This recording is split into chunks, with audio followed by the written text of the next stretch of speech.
Guys இப்போ நம்ம குயிக்காக சிம்பிளாக ஸ்வீட் வந்து நம்ம செய்கிறோம். அது வந்துட்டு ரொம்ப ஸ்ட்ரெயின் இல்லாமல் ரொம்ப குயிக்காக செய்கிறதுக்கு கோதுமை மாவு ஒரு கப் எடுத்திருக்கேன். லைட்டாக ஒரு பிஞ்ச் உப்பு போட்டிருக்கேன். ஸோ இது கூட நீங்கள் வந்துட்டு நான் வந்து ரொம்ப பழுத்த நேந்திரம் பழம் எடுத்திருக்கேன்.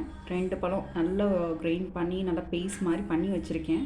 ஸோ இதை வந்து நீங்கள் என்ன பண்ணலான்னா இந்த கோதுமை மாவு இருக்குல்ல, இது கூட ஆட் பண்ணிக்கோங்க. ஸோ ஆட் பண்ணி நல்லா இப்படி மிக்ஸ் பண்ணுங்கள்.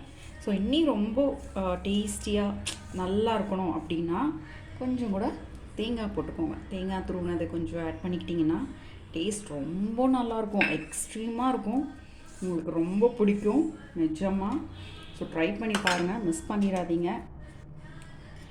அதுக்கப்புறம் நம்ம வந்து எந்த கப்பில் கோதுமை மாவு எடுத்தோமோ அந்த கப்பில் பாதி வந்து மண்டவெல்லம் எடுத்திருக்கோம்.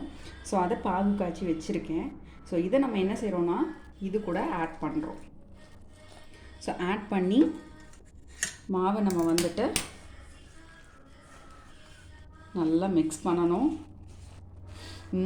வாசமே அவ்வளோ நல்லாயிருக்கு. நீங்கள் வந்து மிஸ் பண்ணிடாதீங்க, செஞ்சு பாருங்கள்.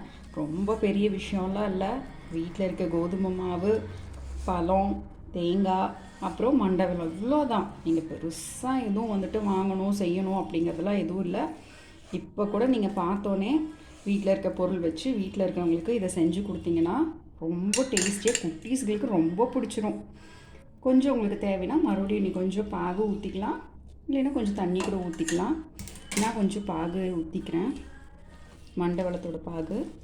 ஸோ இதை வந்து நல்லா நம்ம சப்பாத்தி மாவு இதுக்கு கொண்டு வந்துடணும், கலக்கி கொண்டு வரணும். ஸோ இப்போ பார்த்திங்கன்னா நம்ம சொன்ன மாதிரி மிக்சர் ரெடியாக இருக்குது. இப்போ நம்ம வந்துட்டு வடைச்சட்டி வச்சு அதில் எண்ணெய் ஊற்றி சூடு பண்ணியிருக்கோம். ரொம்ப சூடு பண்ண வேண்டாம். ஃபஸ்ட் நல்லா சூடு பண்ணிட்டு நம்ம வந்து என்ன செய்யலாம்னா கொஞ்சம் ஹீட் கம்மி பண்ணிக்கலாம். இப்போ இதில் வந்து நம்ம இப்படி சின்ன சின்னதாக போடலாம்.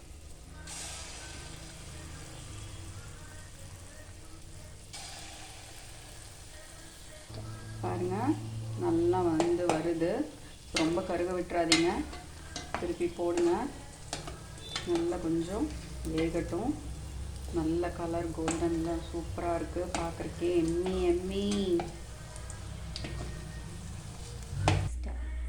ஸோ பார்த்தீங்கன்னா நம்மளுக்கு ரொம்ப அழகாக பாருங்கள், எவ்வளோ சூப்பராக இருக்குது பார்க்குறக்கே. சூப்பராக இருக்கும். நீங்கள் ஷாப்பில் போய் தேவையில்லாமல் ஸ்வீட்ஸ் அது இதுன்னு வாங்குறதுக்கு, ஒயிட் சுகர்லாம் போட்டு வாங்குறதுக்கு இந்த மாதிரி மண்டவெல்லம் போட்டு தேங்காய், அதுக்கப்புறம் பனானா, அப்புறம் கோதுமை மாவு, ஸோ இதெல்லாம் போட்டு நீங்கள் மிக்ஸ் பண்ணி உங்கள் குழந்தைங்களுக்கு கொடுத்து பாருங்கள். ரொம்ப healthy and sweet quick snacks உங்களுக்கு ரெடி. நீங்கள் பண்ணி பார்த்துட்டு ப்ளீஸ் எனக்கு நீங்கள் கமெண்ட் பண்ணுங்கள், எப்படி இருந்துச்சுன்னு சொல்லுங்கள். தேங்க்யூ.